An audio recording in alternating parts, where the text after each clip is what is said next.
Queridos hermanos y amigos, como iglesia a nivel general, como el cristianismo a nivel general, este mes conmemoramos, celebramos lo que se conoce comúnmente como la Reforma Protestante. Algo ya nos decía el hermano Horacio al inicio. Y es por ello que en este mes de octubre exploraremos, reflexionaremos, conversaremos, predicaremos en torno a esta serie de estudios y de mensajes denominada TULIP, o lo que se conoce popularmente como los 5 puntos del calvinismo o las doctrinas de la gracia. ¿Por qué TULIP? Porque es un acróstico que son precisamente de las 5 doctrinas que reflejan precisamente estas doctrinas de la gracia que están en inglés y fueron puestos en este acróstico que denomina la idea de un tulipán. Los tulipanes son de Holanda y desde Holanda es donde surgen los cánones de Dort, que son precisamente estos documentos que van a plasmar los principios del calvinismo para ir en contra de la herejía que estaba ocurriendo en ese tiempo a través de un personaje que era un pastor teólogo llamado Jacobo Arminio, quien junto a sus seguidores lo que estaba buscando era plasmar la idea humanista de la salvación, buscando presentar, por ejemplo, de que el hombre no es tan malo como lo pinta Calvino, de que hay algo de bueno, no fue tan afectado el hombre por el pecado de Adán, sino que alguna pintita por ahí de bondad le quedó, de que el hombre es capaz de, si cumple la ley, de alcanzar salvación. Entonces está todo centrado, su teología, su doctrina, su predicación y enseñanza, en lo que el hombre puede realizar para salvarse. Es más, él planteaba de que el hombre puede rechazar la gracia de Dios. Entonces, en esa discusión surge precisamente los cánones de Dort para responder a todos estos planteamientos que se dieron en ese tiempo, que básicamente lo que exalta es el humanismo dentro de la iglesia, el hombre como centro de la existencia. Y la Escritura nos enseña todo lo contrario. El hombre no es el centro de la existencia, el hombre es la corona de la creación, pero el centro de todas las cosas, nos dice la palabra, que es Cristo. Por lo tanto, el ser humano, el humanismo, no es el centro, sino que es Cristo. Y en esta serie, por ejemplo, vamos a ver algunos temas que hoy día precisamente partimos con el depravación total, elección incondicional, gracia irresistible, la expiación limitada y la perseverancia de los santos. ¿Ya? Así que precisamente este año, 2019, se cumplen 400 años de los cánones de Dort. 400 años de relevancia, 400 años en los cuales los mismos temas que se tocaron ahí son temas que son absolutamente contingentes al día de hoy, no tan solo en la sociedad, sino que también dentro de la iglesia. Cada vez las iglesias son más humanistas y cada vez las iglesias son menos cristocéntricas. Y nosotros estamos llamados en el nombre del Señor, a que la figura de Cristo sea exaltada, resaltada, predicada, y que nosotros cada vez menguemos más dentro de ella. Quiero llevarlos a que podamos hacer memoria seguramente de algunas noticias que ustedes ya han escuchado este último tiempo. Por ejemplo, en Argentina se plantea de que 1 de cada 3 personas es considerada pobre. Eso vendría a ser en términos generales que el 30% de los argentinos está bajo la línea de la pobreza. Y uno se pregunta cómo un país tan grande, tan bello, puede estar en esa condición. También seguramente vio en las noticias o escuchó por ahí conversar de que un país vecino amanece con 2 presidentes. y al otro día renuncia uno de los presidentes y queda un caos político, refiriéndonos precisamente a Perú, y donde la pancarta más grande que sale en las calles es que los políticos son todos unos corruptos y que había que sacar a todo el parlamento corrupto de Perú. Otra noticia que seguramente usted ha visto y ha escuchado es la famosa niña Greta, ¿no? Cambio climático, donde se ha puesto en boga el tema de la sequía, de las inundaciones. Nos estamos preparando para incendios forestales, de hielos en la Antártica, la muerte de los animales, etcétera, etcétera, etcétera. Viendo cómo nuestro mundo, cómo nuestro hábitat, cómo nuestra tierra, cada vez la estamos destruyendo más. También, hace algunos días, se habló de un bombardeo a unos pozos petroleros en Arabia Saudita. Eso ha llevado a que suba el petróleo, la benzina. Subiendo el petróleo, subiendo la benzina, sube el pan, sube la micro. Hoy día subió el metro en Santiago a 30 pesos. Y podríamos seguir con una larga lista negativa. Y creo que dentro de eso, como lo decía en la mañana, una noticia muy compleja, que es parte de esta realidad, es que ya van durante el año 35 mujeres muertas en nuestro país. Y una es muy cerquita, ¿cierto? Se perdió en Chillán, apareció muerta. Y hay otra mujer que también está perdida en la región de Ñuble, que lo más probable es que uno dice, ya se perdió, ya debe estar muerta, ¿no? 35 mujeres muertas. Y no por un fallecimiento natural, sino que han sido asesinadas. Esta es la realidad en la cual nos movemos. Esta es la realidad en la cual usted y yo estamos. Esta es la realidad que nos refleja la maldad que está gobernando nuestro mundo. Esto nos refleja y nos muestra precisamente una de las doctrinas que nos presentan los cánones de Dort, una de las doctrinas que nos habla la Escritura de la depravación humana, de la depravación total o de la corrupción total, corrupción radical de la humanidad. Y cuando hablamos de la depravación total, estamos hablando de que toda la humanidad ha sido afectada, dañada, distorsionada por la entrada del pecado. Toda la humanidad es depravada, toda la humanidad es corrupta. No se salva ni uno, dice la Escritura, no hay ni uno bueno. Incluso usted, que se cree bueno y que se cree buena, es corrupta delante del Señor. Somos corruptos, estamos dañados, estamos distorsionados por la entrada del pecado al mundo. Sin embargo, esto no significa que el hombre es tan malo como pudiese llegar a ser, sino que cada aspecto de nuestra vida está afectado por el pecado, de manera que estamos muertos en nuestros delitos y pecados y no podemos cambiar nuestra situación por nosotros mismos. Entonces, quiere decir depravación total, que todo ser humano después de la caída está depravado, corrupto, hasta que el Señor vuelva. Todos los seres humanos, no hay ninguno que se salve. Y lo profundo de ello significa que todas las áreas de nuestra vida, sus pensamientos, mis sentimientos, mi razón, mi intelecto, mi capacidad de sentir, pensar y actuar está afectado por el poder del pecado. Y eso lo que muestra es que necesitamos profundamente una intervención. Necesitamos profundamente un cambio.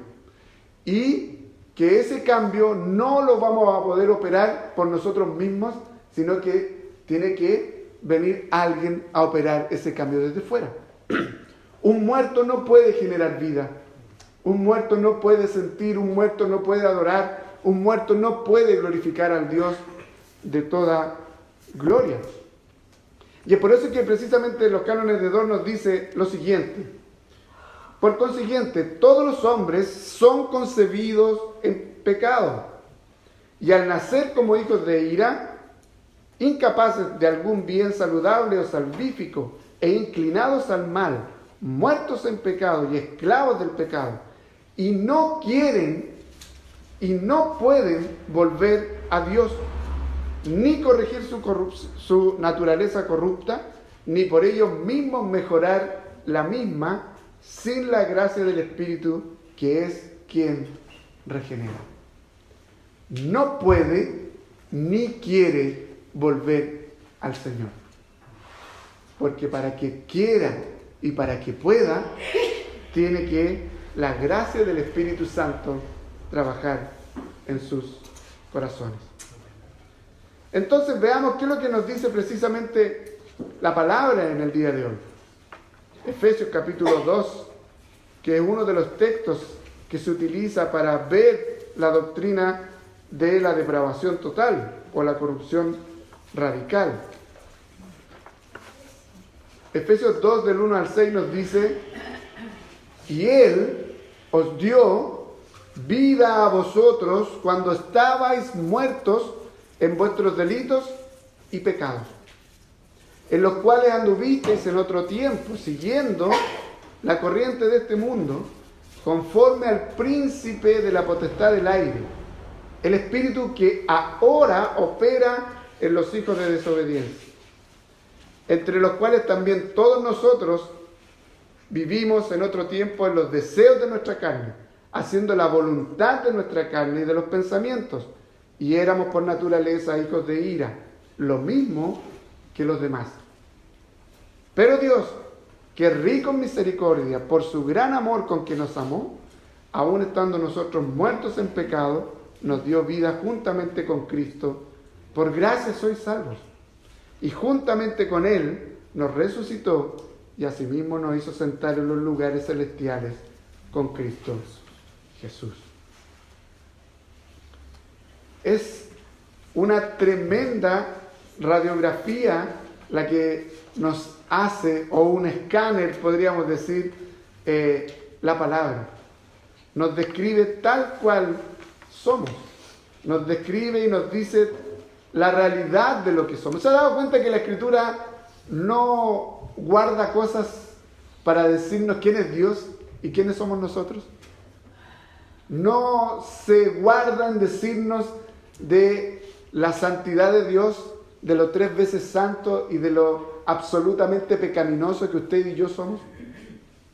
¿Se ha dado cuenta que la Escritura no busca hacernos cariñitos, sino que la Escritura busca que podamos conocer la verdad y que podamos arrepentirnos de nuestro pecado, volver a Dios y cambiar nuestras vidas?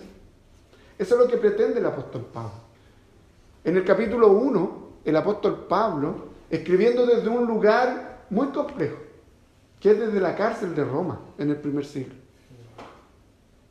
Cuando uno está en la cárcel, estaba detenido, pero no cárcel, estaba detenido en algún momento, lo he contado, uno no sale o no está con mucha alegría privado de libertad, ¿no?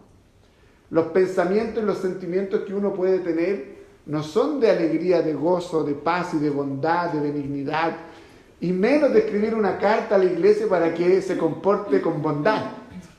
Lo más probable es que a mí, lo contrario a Pablo, salga toda la depravación total y maldiga y diga tal o cual cosa. Sin embargo, Pablo lo que hace, siendo injustamente llevado a la cárcel, porque fue llevado a la cárcel por predicar el Evangelio, él se preocupa de la iglesia, se preocupa en primer lugar de hacerles ver de que la iglesia es de Cristo. Su preocupación en el capítulo 1, si usted se da cuenta, es que la iglesia entienda quién es el importante, que es Cristo. Que la iglesia entienda que su identidad está centrada en Cristo y no en lo que pueda hacer o vivir la iglesia. Y la intención de Pablo, precisamente en Efesios, era enseñar a los cristianos acerca de las gloriosas riquezas que le pertenecen a ti y a mí, al pueblo de Dios, en su unión con Cristo. Las riquezas de las bendiciones espirituales, dice el capítulo 1. Parte diciendo qué es lo que somos, qué es lo que tenemos, en dónde estamos. Y después el capítulo 2 nos dice esta radiografía fuerte, dramática, real. Y nos habla también de este Señor Jesucristo crucificado, resucitado, para llamarnos precisamente a que andemos de una manera digna por quien nos fue a llamar, por aquel que vino a morir en la cruz. Y este capítulo 2, del 1 al 6, precisamente refleja 3 aspectos que son muy importantes a considerar. Cómo la depravación total, en primer lugar, es producto de nuestra muerte espiritual. Es producto de nuestra separación de Dios profundamente. Y Él os dio vida a vosotros cuando estabais muertos en vuestros delitos y pecados. ¿A quién le da vida a Dios? ¿Le da a alguien que tiene vida? Le da vida a alguien que está muerto. Y Pablo está refiriéndose a Génesis, a los 3 primeros capítulos, que nos relatan la historia de la humanidad, los inicios, los orígenes de la humanidad, que nos dice que fuimos creados perfectos, de una manera santa, de una manera en la cual Dios dice, esto es maravilloso, me quedó muy bueno, y con la capacidad del ser humano de poder hacer la voluntad de Dios, o más bien decir, rechazarla, no querer hacerla. El hombre, ¿qué fue lo que decidió? El hombre decidió precisamente en esta capacidad que Dios le dio de poder decidir entre hacer lo bueno y lo malo, precisamente decidió hacer lo malo. Precisamente decidió ir en contra de la voluntad de Dios, y eso trajo consecuencias a Adán, a Eva y a nosotros el día de hoy. Todas estas noticias que nosotros vivimos, todas las noticias que usted vive en su entorno familiar, mi tema de salud, su tema de salud, su tema familiar, su tema matrimonial, que el vecino le pega a la vecina, que se robaron esto, que asaltaron, que entraron, que portonazo, que robaron, que acuchillaron, que esto, que lo otro, todo lo que puede usted oír es producto de la desobediencia de Adán y de Eva en los orígenes. Estamos viviendo las consecuencias de ello, pero no por ello dejamos de ser responsables de nuestros propios actos. Estamos viviendo las consecuencias, pero usted y yo es responsable de sus actos de desobediencia delante del Señor. Por ello que nos dice el texto en Génesis que precisamente por la desobediencia entró la muerte. Y esta muerte, cuando Pablo se refiere a ella, no está hablando específicamente de la muerte física, sino que está hablando de la muerte espiritual. Ahí nos separamos de Dios, ahí nos apartamos de Dios, ahí Dios ya no tuvo más comunión con la humanidad, ya no quiso saber prácticamente nada de Adán y de Eva. Es más, si ustedes se recuerdan el relato bíblico, dice que los tomó, luego de haberlos vestido, los tomó y los sacó del jardín, para que no coman del árbol incluso de la vida, para que precisamente no se mantuvieran por siempre en una condición caída, en una condición de maldad. Era necesario que el hombre y la mujer, Adán y Eva, fueran sacados del jardín del Edén, expulsados, para que pudiese la redención de Cristo aplicarla, vivirla en ellos. Y Él os dio vida a vosotros cuando estaban muertos en vuestros delitos y pecados. Dios vino a darnos vida porque estábamos muertos en nuestros delitos y pecados. Si usted no conoce a Cristo, está muerto para Dios. Así es. Tiene que pensar y profundizar en esa tremenda realidad que nos habla la Escritura. La depravación total nos muestra claramente de que nosotros hemos sido afectados de tal manera que hemos sido muertos, separados de Dios. Si usted no cree en Cristo como su Señor y Salvador, está muerto para Dios, está separado de Dios. Y si no se arrepiente y si no opera el Espíritu Santo del Señor, usted va a estar separado eternamente y para siempre de la gloria de Dios. Esto no es un juego, esto no es un chiste, esto no es por llenar la agenda dominical y de venir a como casi un catolicismo de venir a limpiar nuestras maldades, nuestros pecados. Esto es una cuestión de vida, esto es una cuestión de muerte. Si usted y yo no conocemos a Cristo, si su familia no conoce a Cristo, si su esposo no conoce a Cristo, si sus hijos no conocen a Cristo, si su esposa no conoce a Cristo, están muertos para Dios. Absolutamente muertos. Si no conocen a Cristo, están muertos. No hay posibilidad de salvarse por uno mismo. No hay posibilidad de que usted, porque venga a la iglesia, porque haga una u otra cosa, ayude a una u otra persona, usted se salve. Usted no va a lograr el favor de Dios. Incluso por muy bien que se porte, por muy moral que sea, por muy bien que lleve las leyes del país, las leyes incluso de la Escritura. Porque usted puede decir, yo no he matado a nadie, no he robado a nadie. Pablo no mató a nadie, no robó a nadie antes de conocer al Señor Jesucristo. Se dice por ahí que persiguió y que mató, pero nunca se ha dicho que él haya matado específicamente a alguien. Pero él cumplía la ley, pero esa ley lo condenaba, no lo salvaba.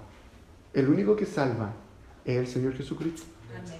Pablo nos dice precisamente, Él os dio vida a vosotros cuando estabais muertos, revolcándonos en vuestros delitos y pecados, cuando estábamos deleitándonos como un chancho en el barro recién lavado. Así somos nosotros, los cristianos. ¿Sabía ustedes? Viene Cristo, nos lava, nos limpia y estamos todos ok, tranquilitos por 5 segundos. ¿Y qué es lo que quiere el chancho? ¿Estar limpio o quiere volver a la escoria? Esa es nuestra naturaleza pecaminosa, son los efectos de la caída, la depravación en nuestro corazón. Estábamos muertos, apartados espiritualmente de Dios, en nuestros delitos, desviaciones de la senda recta, del estándar de Dios, de la palabra de Dios. Eso significa andar muertos en nuestros delitos, estar absolutamente desviados de la voluntad de Dios. Es interesante que asocia delitos a pecados, porque hay delitos que no son pecados y hay pecados que no son delitos. ¿Sabía usted o no?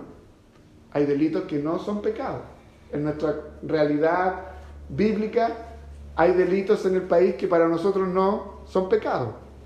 En algún momento nos van a prohibir predicar el Evangelio. Va a ser un delito jurídico, social.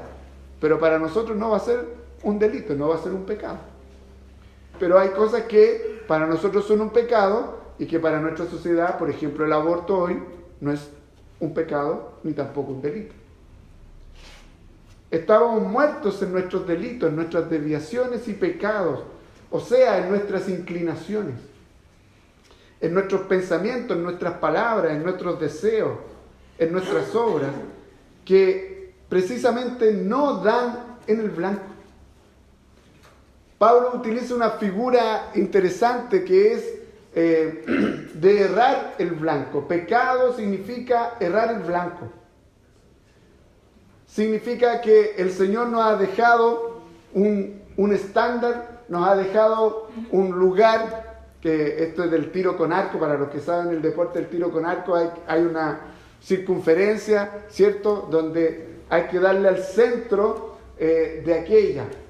Y si usted ha tenido la oportunidad de jugar o lanzar alguna flecha al centro, lo más probable es que si no tiene práctica no va a llegar al centro, y lo más probable es que esa flecha salga incluso del cuadro, porque esos lugares tienen un cuadro y tienen un círculo. Si yo no sé cómo hacer el tiro, el lanzamiento, voy a disparar a cualquier parte. Es también un similar a que si usted tiene la posibilidad de jugar fútbol y tiene la oportunidad de patear un penal, y que tiene todo el arco, que es grande en el Estadio Nacional o en el estadio de la FIFA, ¿no? Y que además le sacan el arquero para que usted patee y haga el gol. Pero resulta que usted hace toda la preparación, se pega una corrida y llega y patea sin arquero y tira la pelota afuera. Eso es pecar.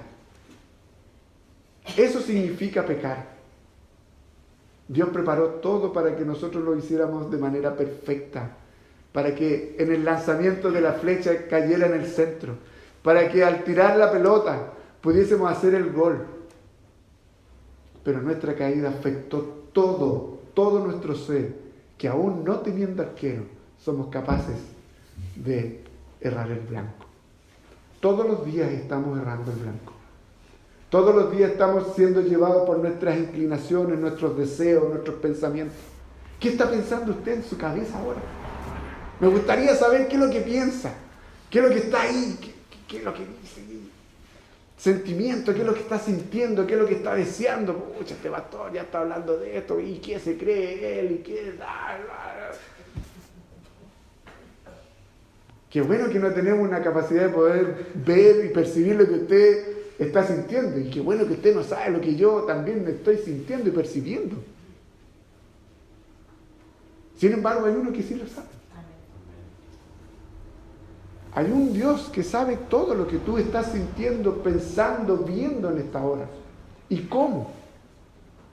¿Cómo tenemos la capacidad de tergiversar las cosas? ¿Se han dado cuenta? ¿Cómo tenemos la capacidad de agrandar cosas que no tienen mayor sentido?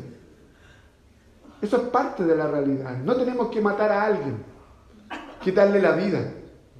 Solo tengo que decirle a Eliud que es tonto, para que en el estándar bíblico el Señor me condene. ¿O no? Si le digo fato, mi hermano, estoy condenado. ¿Se da cuenta? Todo el tiempo estamos errando. Ayer cuando llegamos de Temuco, tuve que ir a hacer unas compras, porque nos faltaban algunas cosas. Y en Temuco tosí muy poco. Llegué a Chillán, así que Chillán es alergia.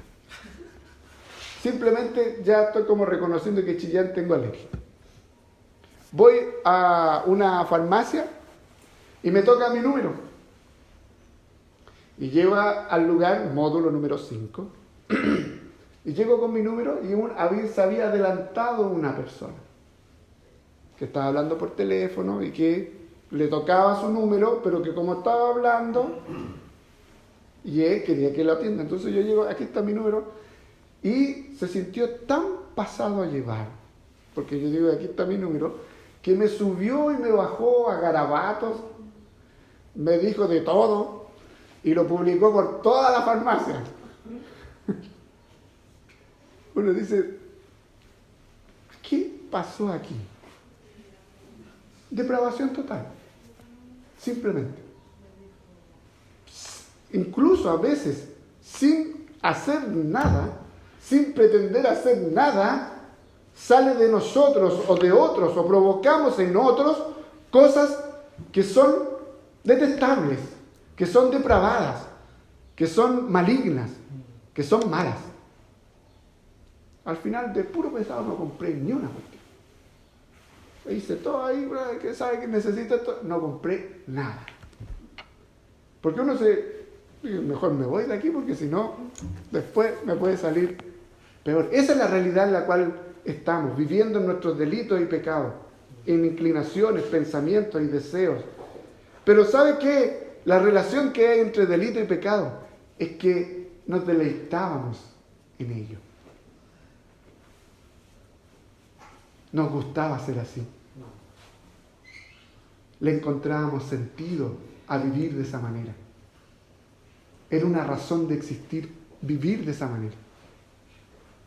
Por eso que Él nos dio vida, aún a nosotros estando muertos en nuestros delitos y pecados. De los versículos 2 al 3, Nos habla precisamente que la depravación total es parte de nuestra naturaleza humana aún.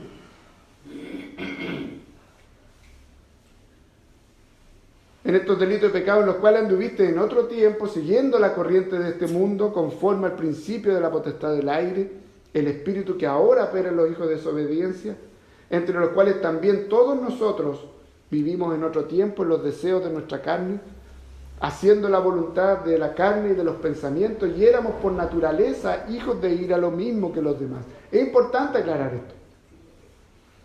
Pablo habla primero, hace una relación muy interesante porque habla a judíos, habla a gentiles, a unos primero, a otros después, y después habla juntos. Cuando habla nosotros, está incluyendo a judíos y gentiles, y él se reconoce como un miserable pecador.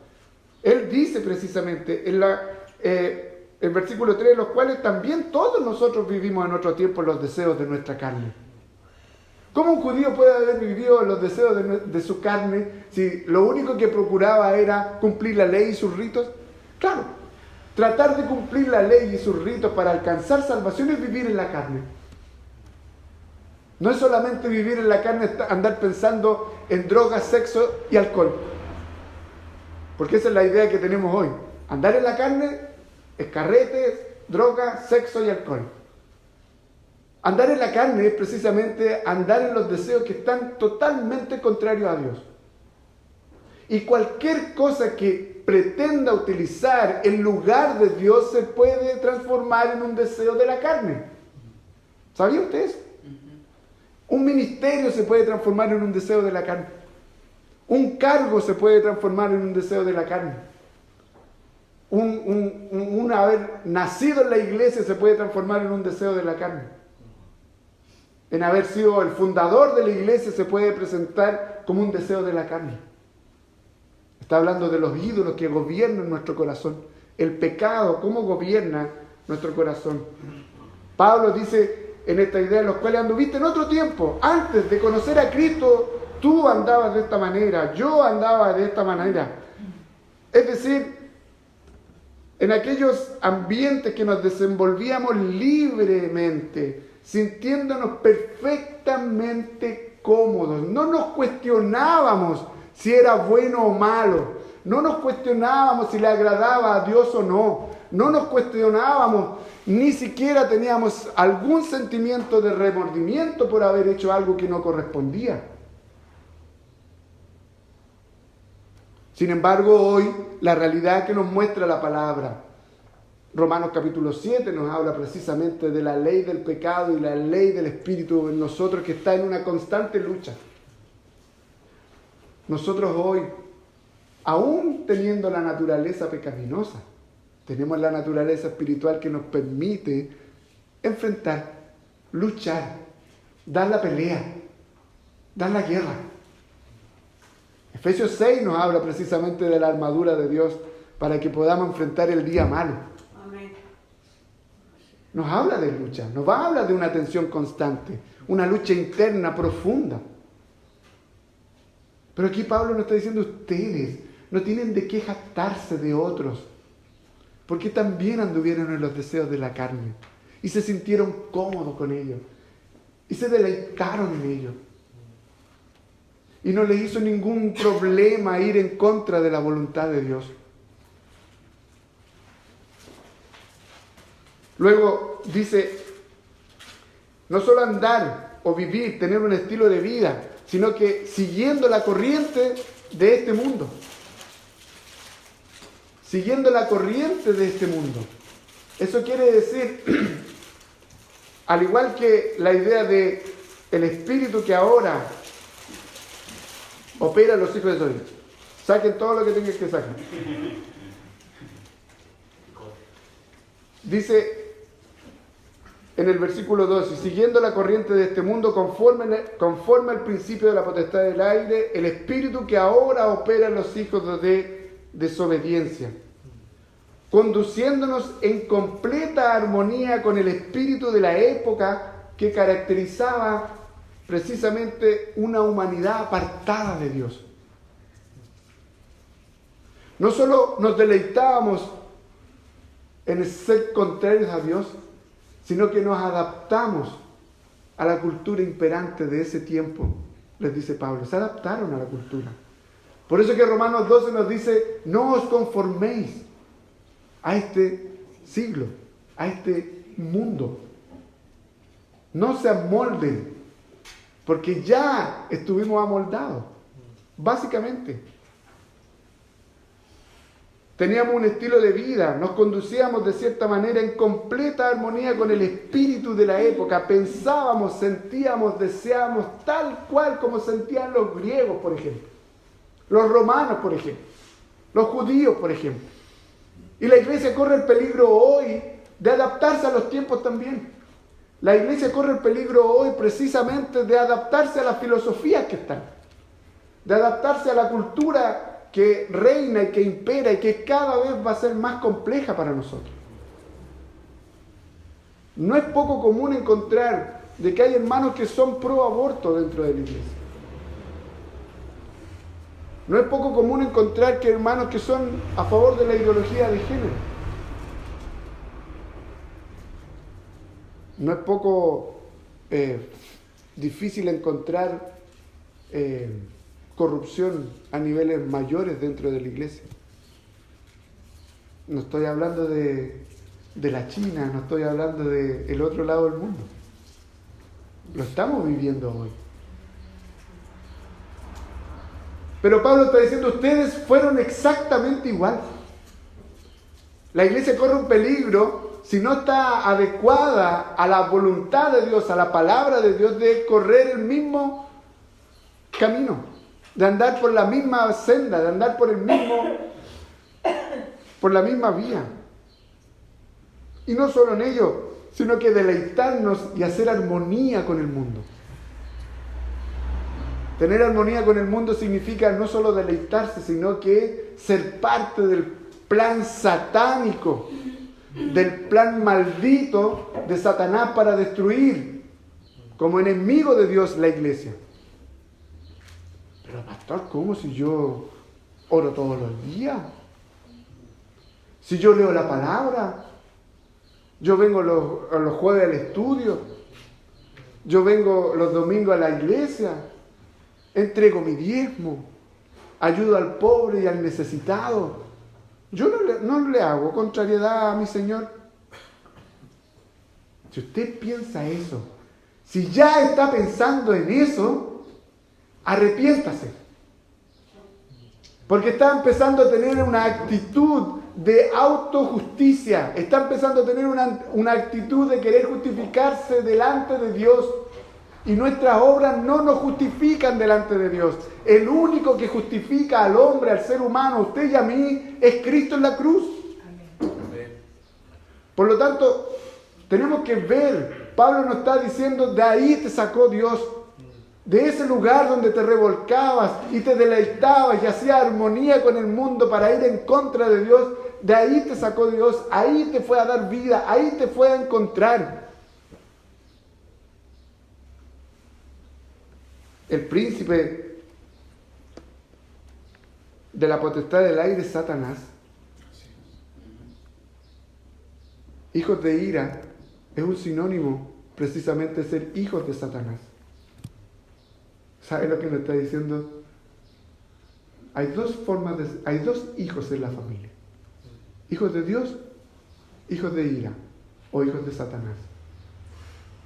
Y nosotros sin Cristo somos hijos de Satanás. Y actuamos, pensamos, sentimos, servimos a Satanás.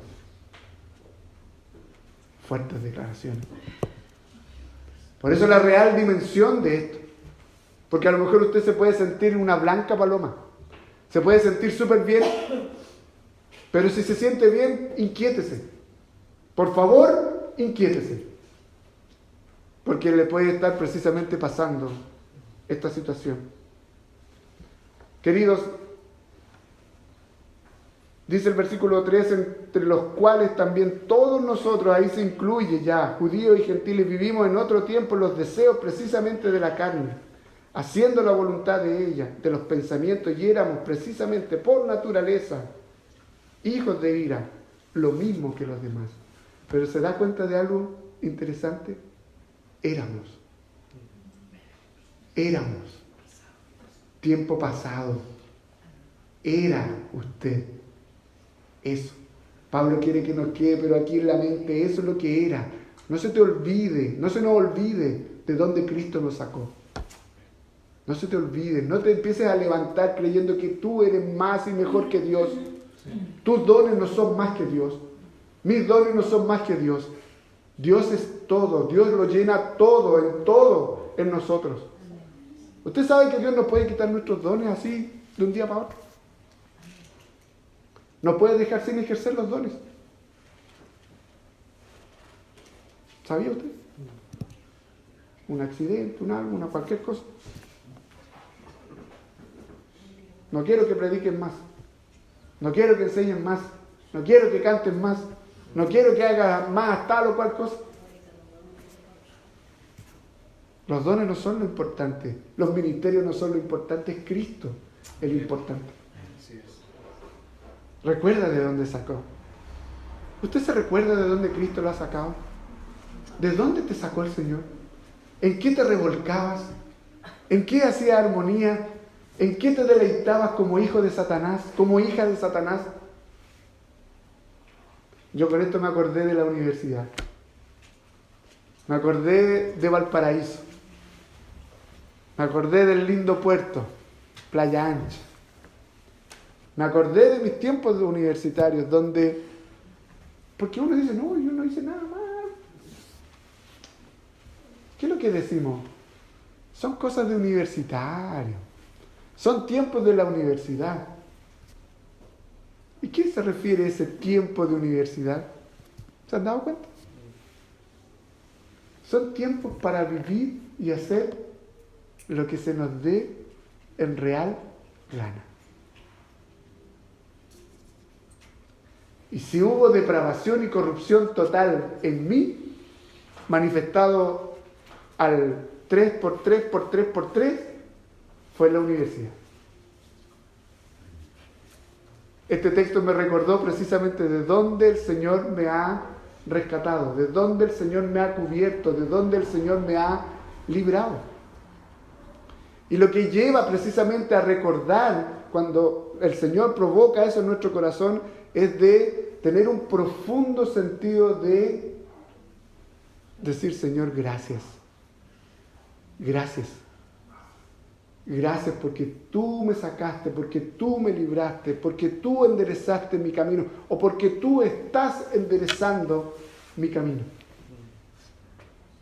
No se le olvide nunca de dónde cuando a usted se le olvida, cuando a mí se me olvida de dónde Dios nos ha sacado, lo más probable es que Cristo venga a estremecernos un poquito y a recordarnos precisamente aquello. Y le invito a que podamos ver del versículo 4 al 6, porque aquí están las buenas noticias. ¿Se dieron cuenta que del 1 al 3 era todo malo prácticamente? Que somos depravados, que estamos muertos en nuestros delitos y pecados, que no hay prácticamente nada que hacer por usted y por mí. Sin embargo, Pablo en el versículo 4 expresa una palabra que es muy interesante y que siempre trae una buena noticia. Pero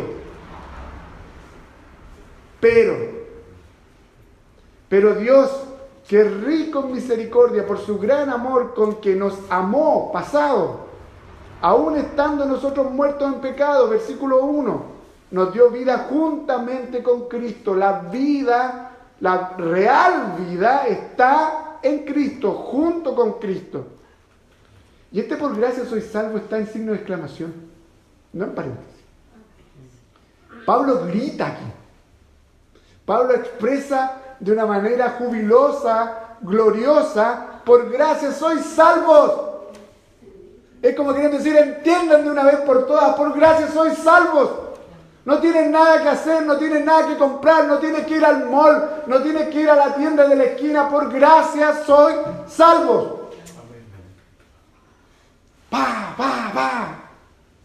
Azote, por gracia eres salvo.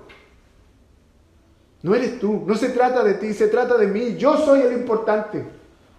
porque yo te amé, tú me puedes amar, porque yo te amé con amor eterno, con misericordia, como dice aquí el texto, precisamente porque es rico en misericordia, con su gran amor con que nos amó.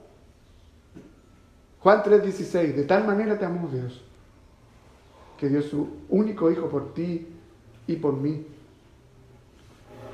Este párrafo termina precisamente el trágico relato con la noticia maravillosa del Evangelio. Las buenas noticias están detrás del pero Dios que no es apretado en misericordia, pero Dios que es inmensamente rico en misericordia, por el gran amor con que nos amó, aún revolcándonos, deleitándonos en nuestros delitos y pecados, Él nos dio vida juntamente con Cristo. Por gracia sois salvos. Y no solamente por gracia sois salvos. ¿Qué es lo que dice? Y esta vida junto con Él, dice, y juntamente con Él nos sacó de la muerte, nos levantó espiritualmente, nos dio vida, nos resucitó. Y no solamente nos salvó, nos resucitó, sino que asimismo nos hizo sentar en las bancas de la iglesia. Usted sabe que si se muere no se va a llevar ninguna banca. Amén. Nos hizo sentar en los lugares celestiales con Satanás, con el mundo, con su pecado, con Cristo Jesús. La depravación total es cambiada por el amor total de Dios. Esas son las buenas noticias del Evangelio. Las buenas noticias para ti y para mí no quedan solo lo negativo, quedan esperanza, quedan realidad transformada y cambiada por la misericordia de Dios. El amor de Dios por los suyos viene a cambiar nuestra realidad, nuestra manera de ver, de pensar y de sentir.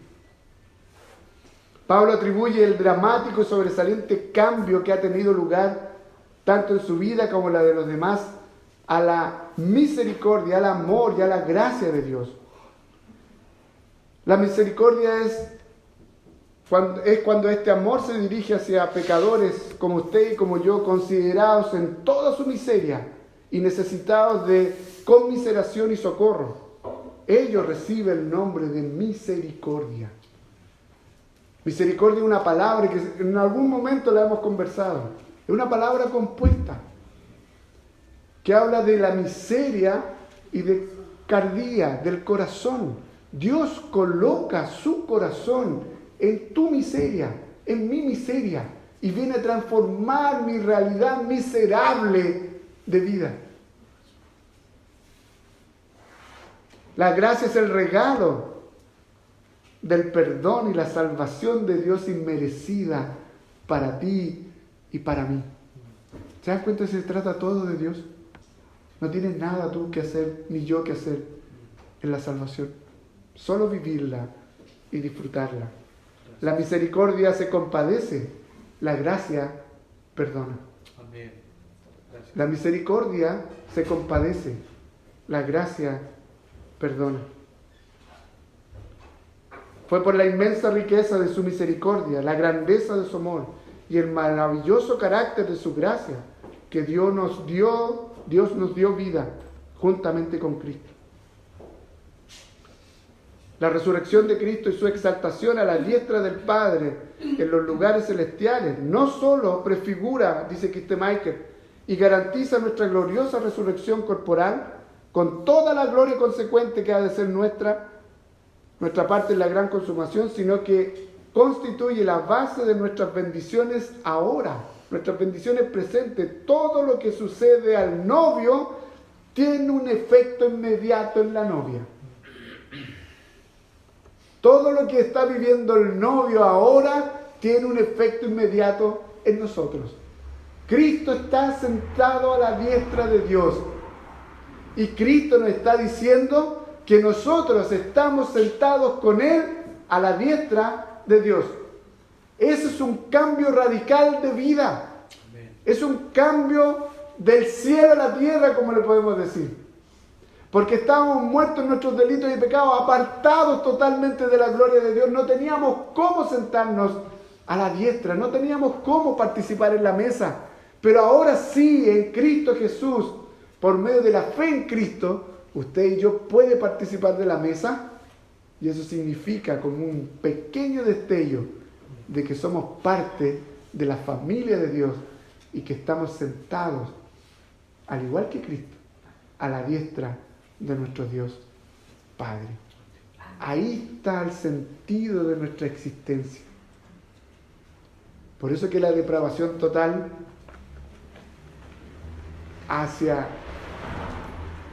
en contraposición con Cristo no tiene ningún poder. Somos depravados, sí, somos depravados. ¿Todo el mundo es depravado? Sí, todo el mundo es depravado. Así que cuando usted diga políticos corruptos, mírese usted primero. Cuando usted diga la presidenta de la Junta de Vecinos es una corrupta, mírese usted primero. No mire el estándar humano, mire el estándar de Dios.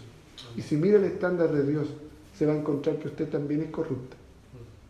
Sin embargo, pero Dios, que es rico en su misericordia, nos da nueva vida para que podamos vivir junto a Dios a la manera de Dios. Una vida santa, bendecida precisamente por Dios. Que el Señor nos ayude, ¿no? A cada vez dejar de ser ser menos depravados. Cada vez ser menos depravados. Y cada vez ser más como nuestro Señor y Salvador Jesucristo.